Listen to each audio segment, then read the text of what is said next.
एकीकडे मुख्यमंत्री पत्रकार परिषद घेतात. थेट जाऊयात. पूर्तीची योजना चालवतो. राजश्री शाहू महाराज यांच्या नावाने जी योजना सुरू करण्यात आली आहे, या योजनेमध्ये 6 लाखापर्यंत इन्कम असलेल्या सर्वांना ही योजना आता लागू करण्यात आलेली आहे आणि त्या माध्यमातून जे शैक्षणिक शुल्क ज्याप्रमाणे ओबीसीला सवलत आहे 50%, राज्य सरकार त्याची प्रतिपूर्ती करते, त्याचप्रमाणे आता 6 लाखापर्यंतची इन्कम असलेल्या सर्व विद्यार्थ्यांना ही योजना लागू होईल. केवळ ही योजना लागू करत असताना एक अट त्याच्यामध्ये आम्ही टाकली आहे की एंट्रीला जे गुण आहेत, म्हणजे इंजिनिअरिंगला ऍडमिशन जर घेतली, एंट्रीचे गुण हे 60% जास्त असावेत. 60% वर गुण मिळवणाऱ्या सगळ्या विद्यार्थ्यांना आणि 6 लाखापर्यंत इन्कम असलेल्या सगळ्या विद्यार्थ्यांना ही सवलत लागू करण्यात आलेली आहे. त्याच्या व्यतिरिक्त 2.5 लाखापर्यंत ज्यांची इन्कम आहे, अशा विद्यार्थ्यांकरता कुठली अट ठेवण्यात आलेली नाही. म्हणजे पूर्वी ज्या प्रकारे ईबीसीच्या संदर्भात कुठली अट नव्हती,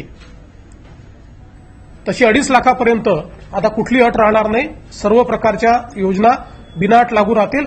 2.5 ते 6 लाखापर्यंत मात्र 60% अट ही त्याच्यामध्ये असणार आहे. त्यामुळे मोठ्या प्रमाणात विद्यार्थ्यांना उच्च शिक्षण आणि व्यावसायिक शिक्षण हे घेण्यामध्ये या माध्यमातून मदत होणार आहे. आणि विशेषत्वाने आज राज्यामध्ये मराठा समाजाचे जे मोर्चे निघाले, या मोर्चांमधल्या अनेक मागण्यांपैकी एक महत्वाची मागणी ही राहिली आहे की आज शिक्षण परवडत नाही. विशेषतः व्यावसायिक शिक्षण हे आपण गेल्या 20 वर्षात पूर्णपणे खासगी करून टाकलं. सरकारी कॉलेजेसमध्ये जागाच नाही आहेत. म्हणजे मी उदाहरण देताना सांगितलं की इंजिनिअरिंगमध्ये सरकारी जागा 6,000 आणि खासगी कॉलेजेसमधल्या जागा जवळजवळ 1,45,000. आणि या ज्या काही खासगी कॉलेजेसमधल्या जागा आहेत, याच्यामध्ये सामान्य माणूस प्रवेश घेऊ शकत नाही, कारण तिथली फी जास्त आहे. आणि म्हणून साधारणपणे असं लक्षात आलं की एससी, एसटी आणि ओबीसी ज्याला फी प्रतिपूर्ती आहे, त्यांना त्या ठिकाणी प्रवेश मिळतो, बाकी लोक प्रवेश घेऊ शकत नाही. आणि म्हणून आज ही योजना झाल्यानंतर या ठिकाणी एवढ्या मोठ्या प्रमाणातल्या जागा, म्हणजे तिकडे 6,000 जागा आहेत, या 1,45,000 जागा आता विद्यार्थ्यांना त्या ठिकाणी उपलब्ध होणार आहे. अशा वेगवेगळ्या अभ्यासक्रमांमध्ये, मॅनेजमेंट असेल, ऍग्रिकल्चर असेल, अशा सगळ्या व्यावसायिक अभ्यासक्रमांमध्ये ही योजना आता आपण लागू केल्यामुळे एक मोठा दिलासा आपण या माध्यमातून शिक्षणाच्या क्षेत्रामध्ये देण्याचा प्रयत्न केलेला आहे. यासोबत एक अजून योजना आज मंत्रिमंडळाने मान्य केली.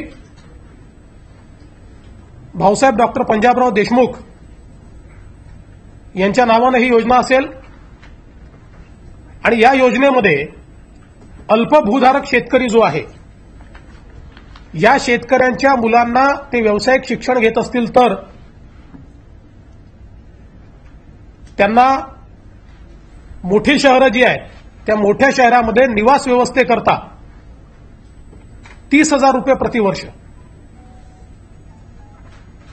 आणि जिल्ह्याची जी स्थानं आहेत त्या ठिकाणी 20,000 रुपये प्रतिवर्ष हे देण्याचा निर्णय देखील आज घेण्यात आलेला आहे. यामुळे अनेक वेळा ग्रामीण विशेषतः याच्यामध्ये अल्पभूधारक आणि त्याच्यासोबत कुठल्याही प्रकारचे रजिस्टर्ड लेबर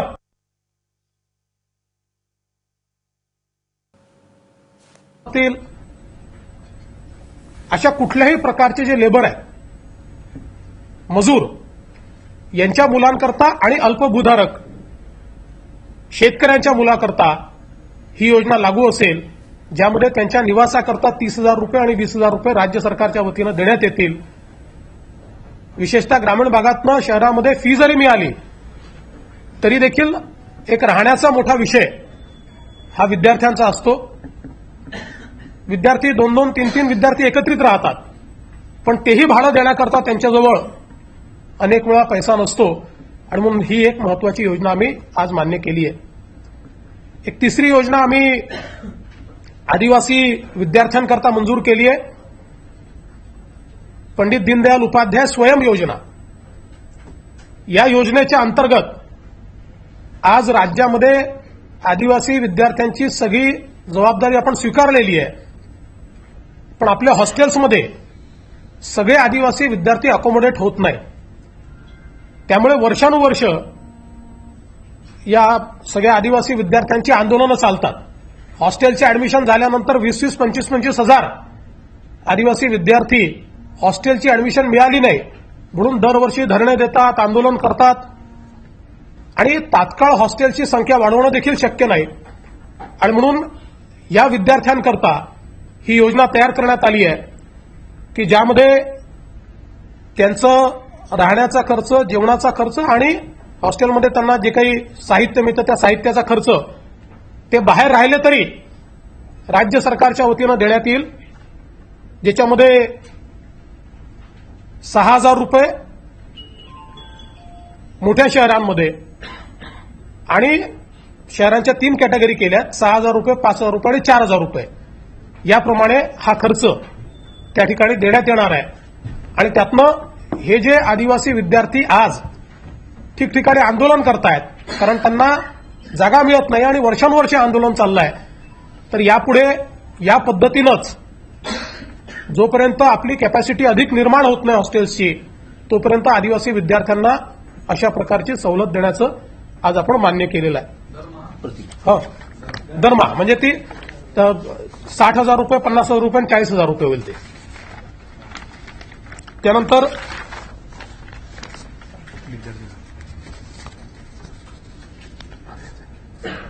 यासोबत एक अजून निर्णय करण्यात आला आहे की आतापर्यंत ही जी फी प्रतिपूर्तीची योजना आहे ही फक्त आपण प्रायव्हेट कॉलेजला लागू केली होती. आता अनेक गव्हर्नमेंट कॉलेजमध्ये देखील फी जी आहे ही खूप वाढलेली आहे, आणि त्यामुळे मेरिटच्या विद्यार्थ्यांना आपली फी भरावी लागते, कारण त्यांना गव्हर्नमेंट कॉलेजमध्ये मेरिटने ऍडमिशन मिळाली, ती देखील प्रायव्हेट कॉलेजेसपेक्षा कमी असली तरी बऱ्यापैकी ती फी आहे, आणि म्हणून त्यांनाही आता ही सवलत आम्ही लागू करतो. त्यामुळे गव्हर्नमेंट कॉलेजमध्येही जे विद्यार्थी आहेत त्यांना या सगळ्या सवलती ज्या आहेत त्या आम्ही लागू करतो.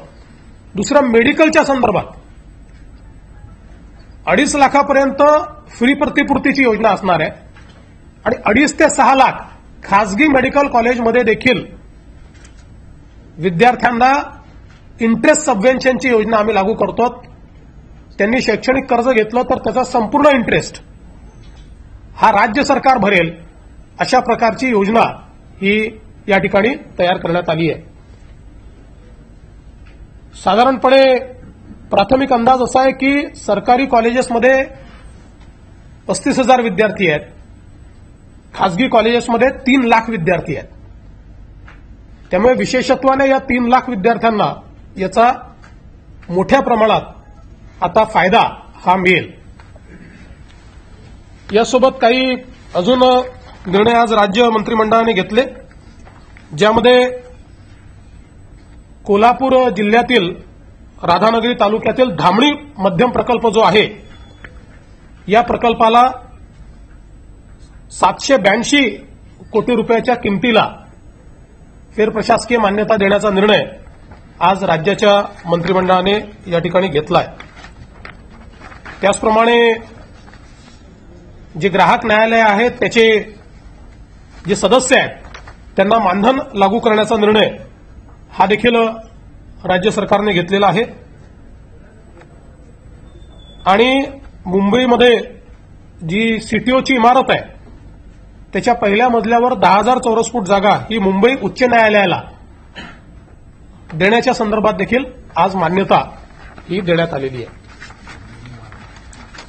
त्यासोबत जो वारणा प्रकल्प आहे यालाही फेर प्रशासकीय मान्यता देण्याचा निर्णय आज राज्य सरकारने घेतला आहे.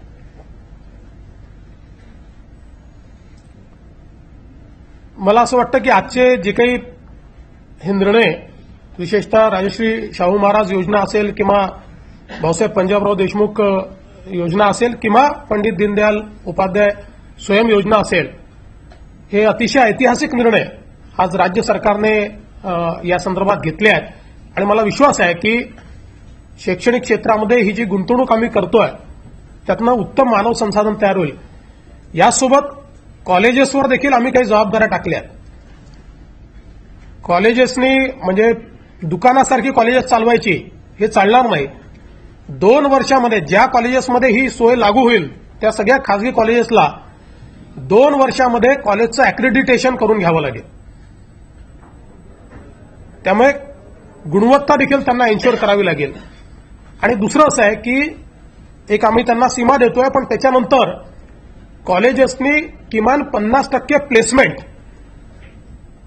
याच्यावर जोर दिला पाहिजे, हेही आम्ही कॉलेजेसला या निमित्ताने सांगणार आहोत. आज अनेक चांगले इंजिनिअरिंग कॉलेजेस 100% प्लेसमेंट करतात, पण 100% नाही तरी 50% तरी प्लेसमेंट कॉलेजेसनी केली पाहिजे. या प्रकारचं आता हळूहळू त्यांच्यावर बंधन आम्ही आणणार आहोत. आणि मला असं वाटतं की आपण संख्या जशी मोठ्या प्रमाणात आता खासगीकरणातनं वाढवली, गुणवत्ता वाढवण्याची आवश्यकता आहे. ती गुणवत्ता वाढीकडे राज्य सरकारचं विशेषत्वाने लक्ष असेल. अपेक्षित संख्या किती आहे? त्यांना तिचा लाभ मिळणार आहे जो म्हणजे आपलं बजेट किती ठेवलंय? नाही, आपण आता असं आहे की आता आम्ही तातडीने त्याच्याकरता, कारण आम्ही याच वर्षी योजना लागू करायचं ठरवतो, त्याच्यामुळे आता जे काही उर्वरित कालावधी आहे तात्काळ आम्ही 1,000 कोटी रुपयाची प्रोव्हिजन त्याकरता करतो. मग जशी काय लागेल त्या हिशोबाने ती प्रोव्हिजन जी आहे ती त्या संदर्भातली वाढवण्यात येईल. आणि आता मी सांगितलं की 35,000 विद्यार्थी सरकारी शाळांमध्ये आहेत. मेडिकलचे नाही, सगळे मिळून अच्छा, ज्यांना व्यावसायिक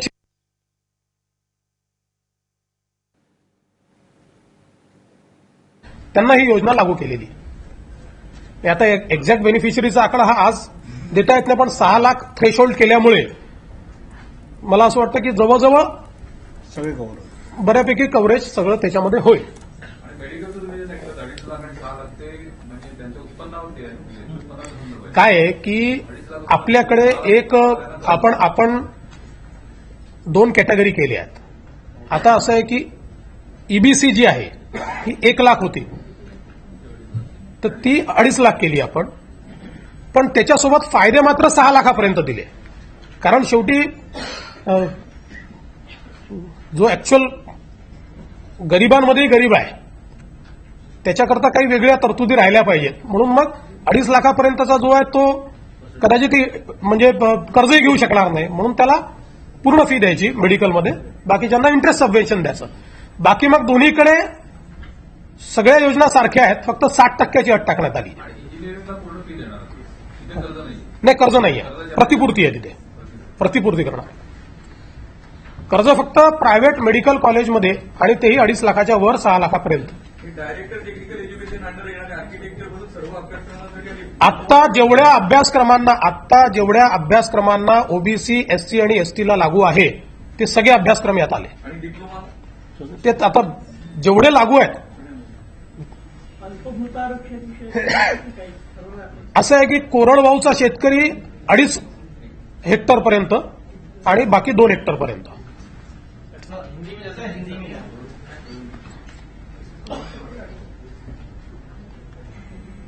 राज्य सरकार ने बहुत अहम फैसले आज लिए हैं.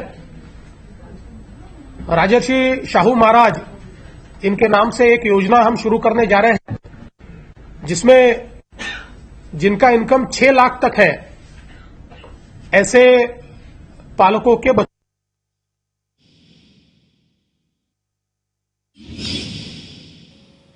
की शैक्षणिक प्रतिपूर्ति की योजना लागू की जाएगी और व्यावसायिक अभ्यासक्रमों में जो फी है उसमें से 50% फी ये सरकार उनको देगी।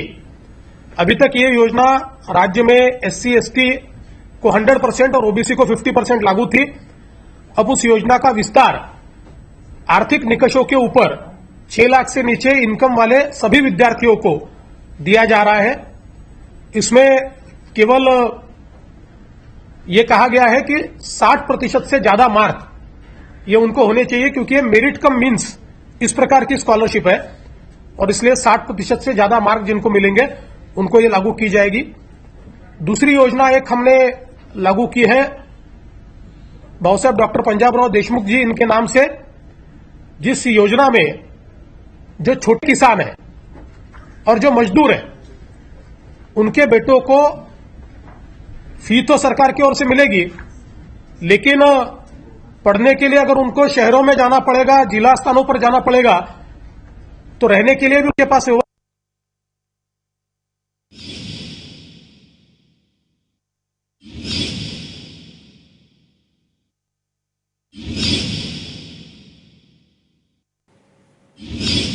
साथ ही में जो आदिवासी विद्यार्थी है उनकी पूरी जिम्मेदारी सरकार ने ली है, लेकिन पिछले कई सालों से सरकार के जितने हॉस्टल्स हैं उससे काफी बड़ी संख्या आदिवासी विद्यार्थियों की हमको देखने को मिलती है और उनको प्रवेश नहीं मिलता और उनको शिक्षा से वंचित रहना पड़ता है। इसलिए पंडित दीनदयाल उपाध्याय स्वयं योजना ये हमने शुरू की है, जिसमें हॉस्टल में हम लोग उनको अकोमोडेशन देते हैं, खाना देते हैं और शैक्षणिक साहित्य भी देते हैं। तो ये तीनों चीजें, हॉस्टल में उनको प्रवेश नहीं मिलेगी तो उनको डायरेक्ट बेनिफिट हम लोग देंगे, जिसमें 6,000 रुपया माह बड़े शहरों में, 5,000 रुपया माह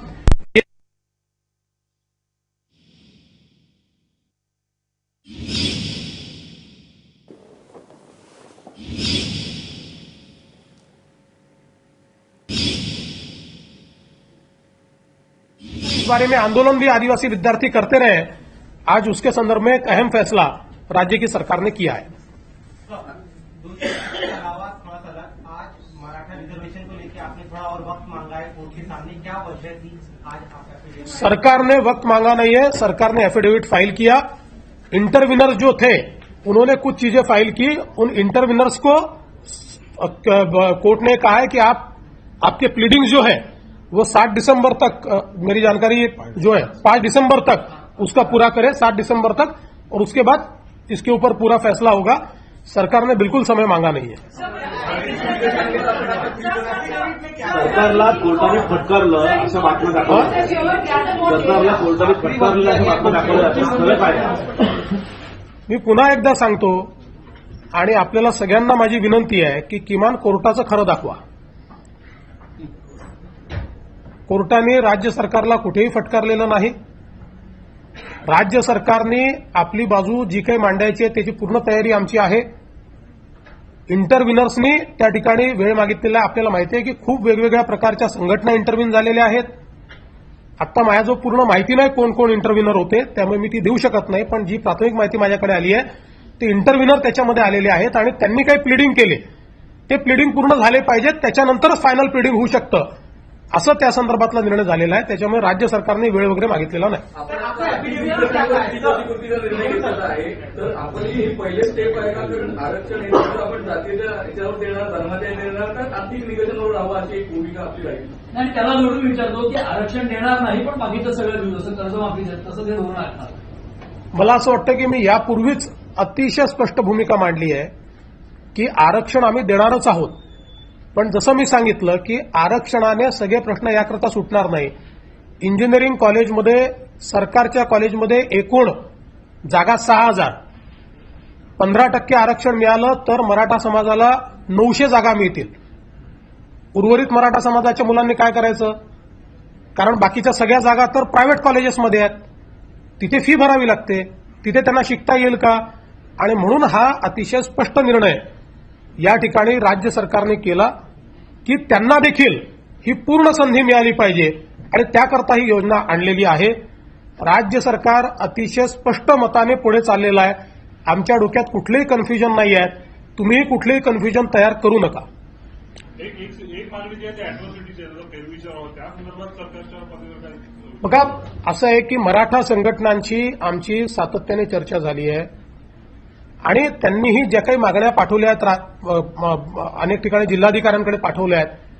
अॅट्रॉसिटीचा कायदा रद्द करा अशी मागणी नाही. अॅट्रॉसिटीच्या कायद्याचा दुरुपयोग जो होतोय तो दुरुपयोग थांबला पाहिजे अशा प्रकारची त्यांची मागणी आहे.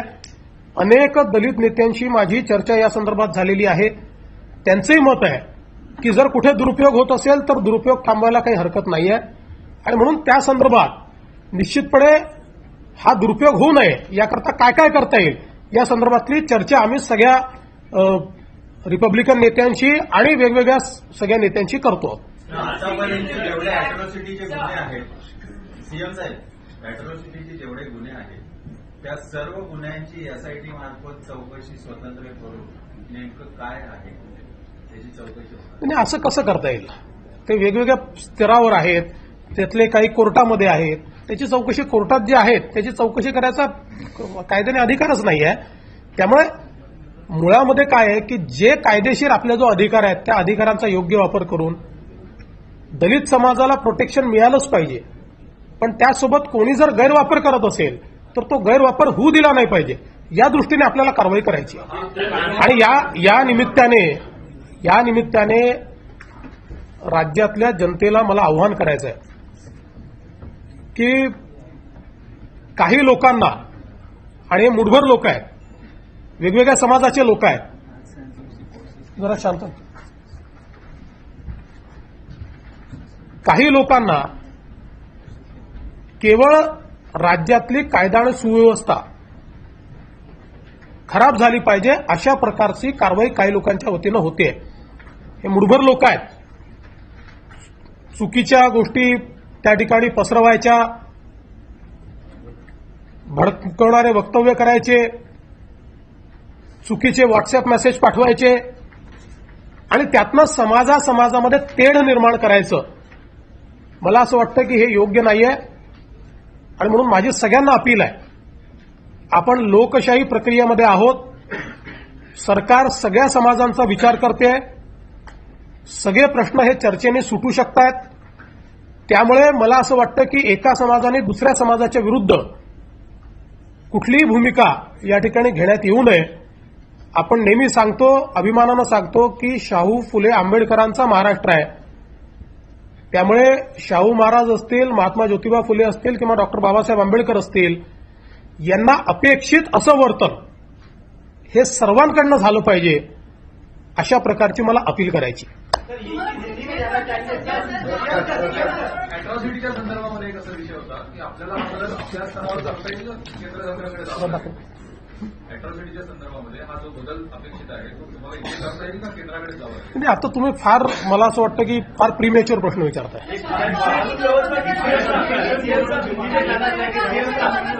पंतप्रधानांबरोबर चर्चा केलेली आहे आणि ज्या पद्धतीने जे कॅबिनेटमध्ये मिनिस्टर होते त्यांची वक्तव्य सर्वांनाच आक्षेप घेतलेला आहे आणि वातावरण पण ढवळून गेलं. पवार साहेब भेटल्याची मला माहिती आहे, पण त्यांची चर्चा काय झाली याची माहिती मला नाही. मराठा आरक्षणाबद्दल चर्चा केली अशा बातम्या आलेल्या आहेत. मराठा आरक्षणाबद्दल चर्चा केली पंतप्रधानांशी अशा बातम्या आल्या. नाही, असू शकते, म्हणजे मला त्याची कल्पना नाही आहे.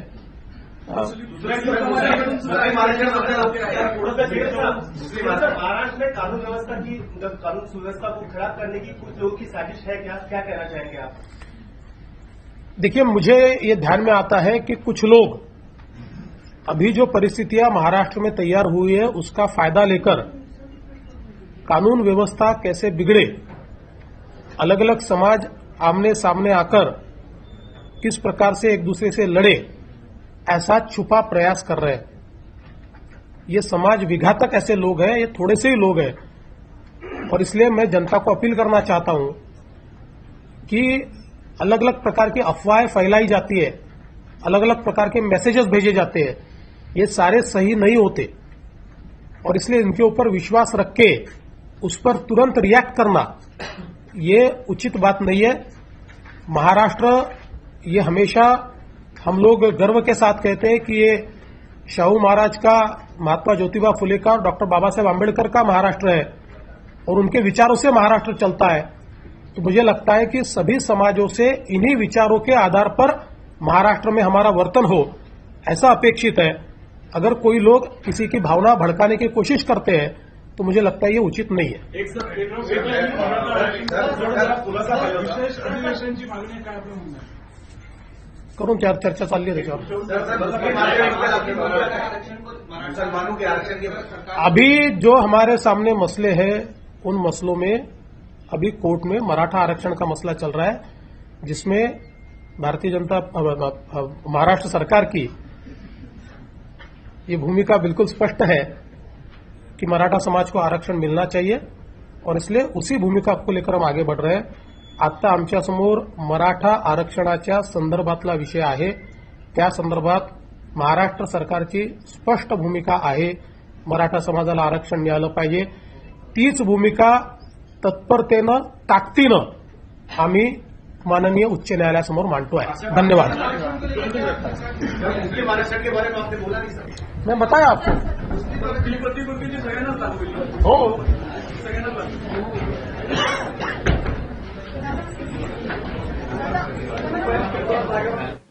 तर मराठा समाजाला आरक्षण मिळावं हीच सरकारची भूमिका आहे। सरकारनं न्यायालयाकडे कोणताही वेळ मागितलेला नाही। ज्यांनी या प्रकरणामध्ये मध्यस्थी केलेली आहे, हस्तक्षेप केलेला आहे, त्यांना वेळ हवा आहे आणि त्यासाठी विलंब होतोय। मराठा समाजाला आरक्षण मिळावं या मागणीसाठी आम्ही सुद्धा ताकदीनं आमचे मुद्दे उच्च न्यायालयामध्ये मांडणार आहोत, असं मुख्यमंत्र्यांनी स्पष्ट केलेलं आहे। नुकतीच मुख्यमंत्र्यांनी पत्रकार परिषद घेतली आणि ज्यामध्ये काही शिक्षण क्षेत्रातले महत्त्वाचे निर्णय सुद्धा त्यांनी जाहीर केलेले आहेत। ईबीसीची सवलत आता 6 लाखांपर्यंत आलेली आहे। यामुळे मराठा क्रांती मोर्चाची एक प्रमुख मागणी पूर्ण होते, कारण ही सवलत केवळ विशिष्ट वर्गांनाच नसणार आहे, विशिष्ट जातींनाच नसणार आहे, तर ती सर्व विद्यार्थ्यांसाठी असेल।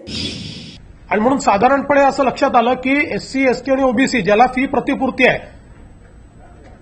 त्यांना त्या ठिकाणी प्रवेश मिळतो, बाकी लोक प्रवेश घेऊ शकत नाही। आणि म्हणून आज ही योजना झाल्यानंतर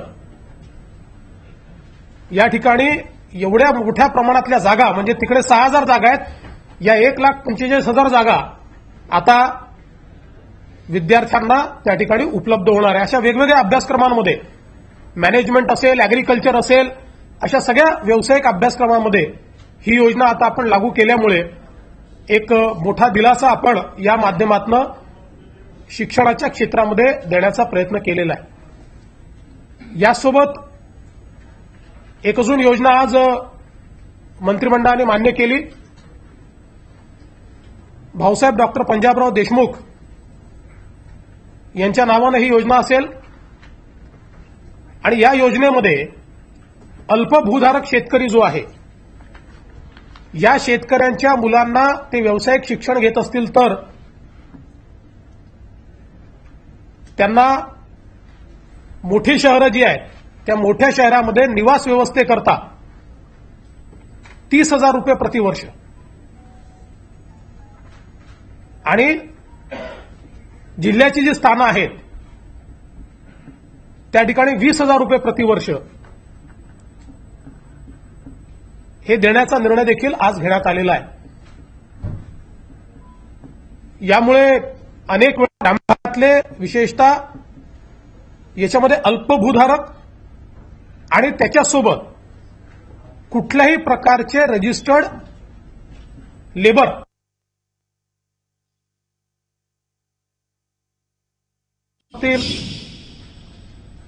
अशा कुठल्याही प्रकारचे जे लेबर आहेत, मजूर, यांच्या मुलांकरता आणि अल्पभूधारक शेतकऱ्यांच्या मुलाकरता ही योजना लागू असेल, ज्यामध्ये त्यांच्या निवासाकरता 30,000 रुपये आणि 20,000 रुपये राज्य सरकारच्या वतीनं देण्यात येतील।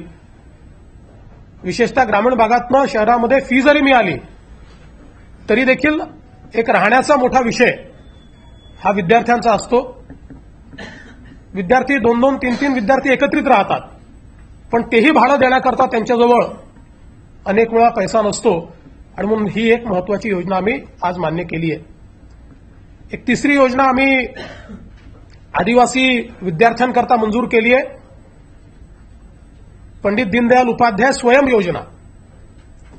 या योजनेच्या अंतर्गत आज राज्यामध्ये आदिवासी विद्यार्थ्यांची सगळी जबाबदारी आपण स्वीकारलेली आहे, पण आपल्या हॉस्टेल्समध्ये सगळे आदिवासी विद्यार्थी अकोमोडेट होत नाही. त्यामुळे वर्षानुवर्ष या सगळ्या आदिवासी विद्यार्थ्यांची आंदोलनं चालतात. हॉस्टेलचे ऍडमिशन झाल्यानंतर 20-20, 25-25 हजार आदिवासी विद्यार्थी हॉस्टेलची ऍडमिशन मिळाली नाही म्हणून दरवर्षी धरणे देतात, आंदोलन करतात आणि तात्काळ हॉस्टेलची संख्या वाढवणं देखील शक्य नाही. आणि म्हणून या विद्यार्थ्यांकरता ही योजना तयार करण्यात आली आहे की ज्यामध्ये त्यांचं राहण्याचा खर्च, जेवणाचा खर्च आणि हॉस्टेलमध्ये त्यांना जे काही साहित्य मिळतं त्या साहित्याचा खर्च ते बाहेर राहिले तरी राज्य सरकारच्या वतीनं देण्यात येईल, ज्याच्यामध्ये 6,000 रुपये मोठ्या शहरांमध्ये आणि शहरांच्या 3 कॅटेगरी केल्यात, 6,000 रुपये, 5,000 रुपये आणि 4,000 रुपये याप्रमाणे हा खर्च त्या ठिकाणी देण्यात येणार आहे. आणि त्यातनं हे जे आदिवासी विद्यार्थी आज ठिकठिकाणी आंदोलन करतायत, कारण त्यांना जागा मिळत नाही आणि वर्षानुवर्षे आंदोलन चाललं आहे, तर यापुढे या पद्धतीनंच जोपर्यंत आपली कॅपॅसिटी अधिक निर्माण होत नाही हॉस्टेल्सची, तोपर्यंत आदिवासी विद्यार्थ्यांना अशा प्रकारची सवलत देण्याचं आज आपण मान्य केलेलं आहे. हो, दरमहा म्हणजे ती 60,000 रुपये, 50,000 रुपये आणि 40,000 रुपये होईल ते. त्यानंतर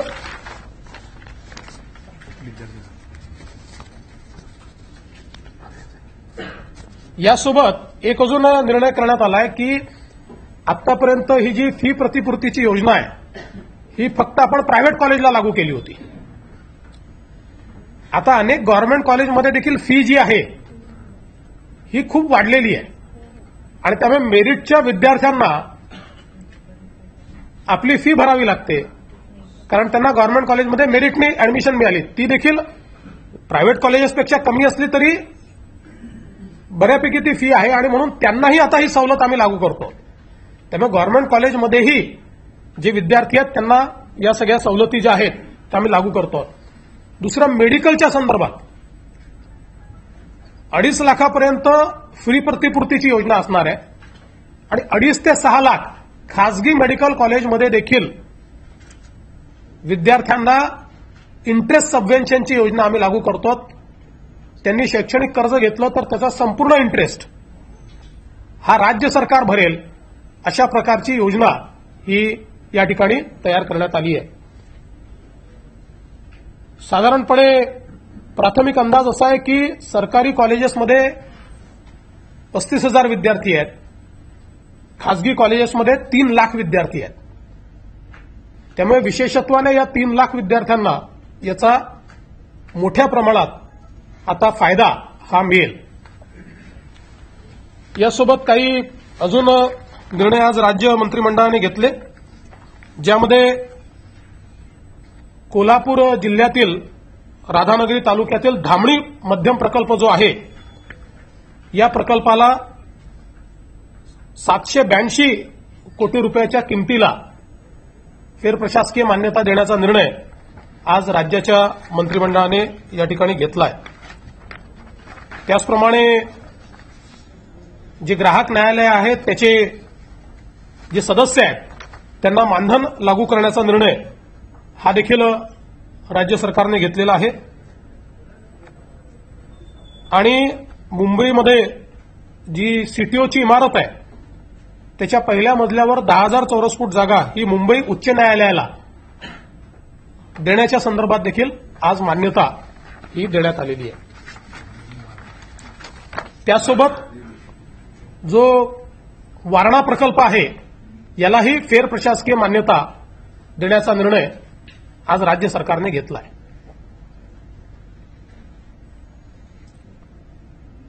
मला असं वाटतं की आजचे जे काही हे निर्णय, विशेषतः राजश्री शाहू महाराज योजना असेल किंवा भाऊसाहेब पंजाबराव देशमुख योजना असेल किंवा पंडित दीनदयाल उपाध्याय स्वयं योजना असेल, हे अतिशय ऐतिहासिक निर्णय आज राज्य सरकारने या संदर्भात घेतले आहेत. आणि मला विश्वास आहे की शैक्षणिक क्षेत्रामध्ये ही जी गुंतवणूक आम्ही करतोय त्यातनं उत्तम मानव संसाधन तयार होईल. यासोबत कॉलेजेसवर देखील आम्ही काही जबाबदाऱ्या टाकल्या आहेत. कॉलेजेसनी म्हणजे दुकानासारखी कॉलेजेस चालवायची हे चालणार नाही. 2 वर्षामध्ये ज्या कॉलेजेसमध्ये ही सोय लागू होईल त्या सगळ्या खासगी कॉलेजेसला 2 वर्षामध्ये कॉलेजचं अॅक्रेडिटेशन करून घ्यावं लागेल. त्यामुळे गुणवत्ता देखील त्यांना एन्श्युअर करावी लागेल. आणि दुसरं असं आहे की एक आम्ही त्यांना सीमा देतोय, पण त्याच्यानंतर कॉलेजेसनी किमान 50% प्लेसमेंट याच्यावर जोर दिला पाहिजे, हेही आम्ही कॉलेजेसला या निमित्ताने सांगणार आहोत.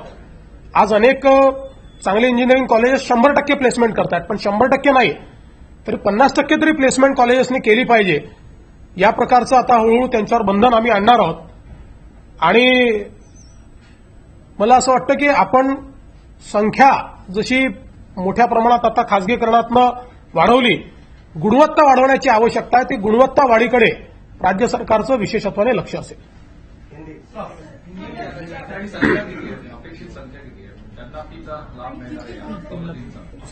जो म्हणजे आपलं बजेट किती ठेवलंय? नाही, आपण आता असं आहे की आत्ता आम्ही तातडीने त्याच्याकरता, कारण आम्ही याच वर्षी योजना लागू करायचं ठरवतो आहोत, त्याच्यामुळे आता जे काही उर्वरित कालावधी आहे तात्काळ आम्ही 1000 कोटी रुपयाची प्रोव्हिजन त्याकरता करतो आहोत. मग जशी काय लागेल त्या हिशोबाने ती प्रोव्हिजन जी आहे ती त्या संदर्भातली वाढवण्यात येईल. आणि आता मी सांगितलं की 35,000 विद्यार्थी सरकारी शाळांमध्ये आहेत. मेडिकलचे आणि नाही, सगळे मिळून जे व्यावसायिक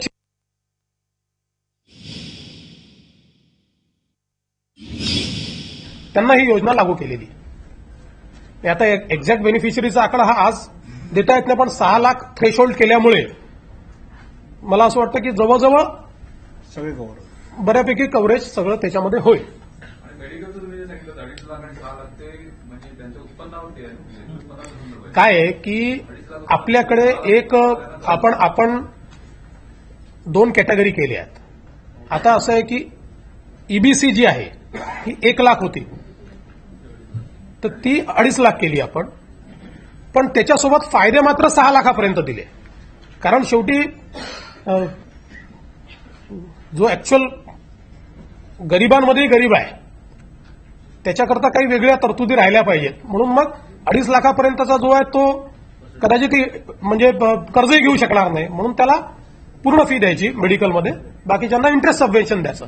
बाकी मग दोन्हीकडे सगळ्या योजना सारख्या आहेत, फक्त 60% अट टाकण्यात आली. आणि इंजिनिअरिंगला पूर्ण फी देणार तिथे कर्ज नाही. नाही, कर्ज नाही आहे, प्रतिपूर्ती आहे. तिथे प्रतिपूर्ती करणार. कर्ज फक्त प्रायव्हेट मेडिकल कॉलेजमध्ये, आणि तेही 2.5 लाखाच्या वर 6 लाखापर्यंत. डायरेक्टर टेक्निकल एज्युकेशन अंडर येणाऱ्या आर्किटेक्चर पासून सर्व अभ्यासक्रमांसाठी आता जेवढ्या अभ्यासक्रमांना ओबीसी, एससी आणि एसटीला लागू आहे ते सगळे अभ्यासक्रम यात आले. आणि डिप्लोमा ते आता जेवढे लागू आहेत, असं आहे की कोरडवाहूचा शेतकरी 2.5 हेक्टरपर्यंत आणि बाकी 2 हेक्टरपर्यंत.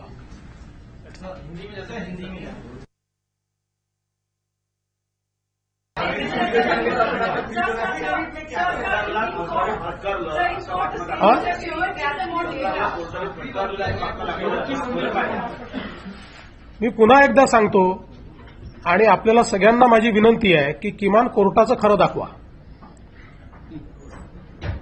कोर्टाने राज्य सरकारला कुठेही फटकारलेलं नाही. राज्य सरकारने आपली बाजू जी काही मांडायची आहे त्याची पूर्ण तयारी आमची आहे. इंटरव्हिनर्सनी त्या ठिकाणी वेळ मागितलेला आहे. आपल्याला माहिती आहे की खूप वेगवेगळ्या प्रकारच्या संघटना इंटरव्ह्यून झालेल्या आहेत. आता माझ्याजवळ पूर्ण माहिती नाही कोण कोण इंटरव्ह्युनर होते, त्यामुळे मी ती देऊ शकत नाही. पण जी प्राथमिक माहिती माझ्याकडे आली आहे ते इंटरव्ह्युनर त्याच्यामध्ये आलेले आहेत आणि त्यांनी काही प्लिडिंग केले ते प्लिडिंग पूर्ण झाले पाहिजेत, त्याच्यानंतरच फायनल प्लिडिंग होऊ शकतं, असं त्या संदर्भातला निर्णय झालेला आहे. त्याच्यामुळे राज्य सरकारने वेळ वगैरे मागितलेला नाही. आपण आता कृतीचा निर्णय घेतलेला आहे, तर आपली ही पहिले स्टेप आहे का? कारण आरक्षण हे फक्त आपण जातीच्या याच्यावर देणार, धर्माच्या देणार, का आर्थिक निकषांवर राहावं अशी एक भूमिका आपली राहील.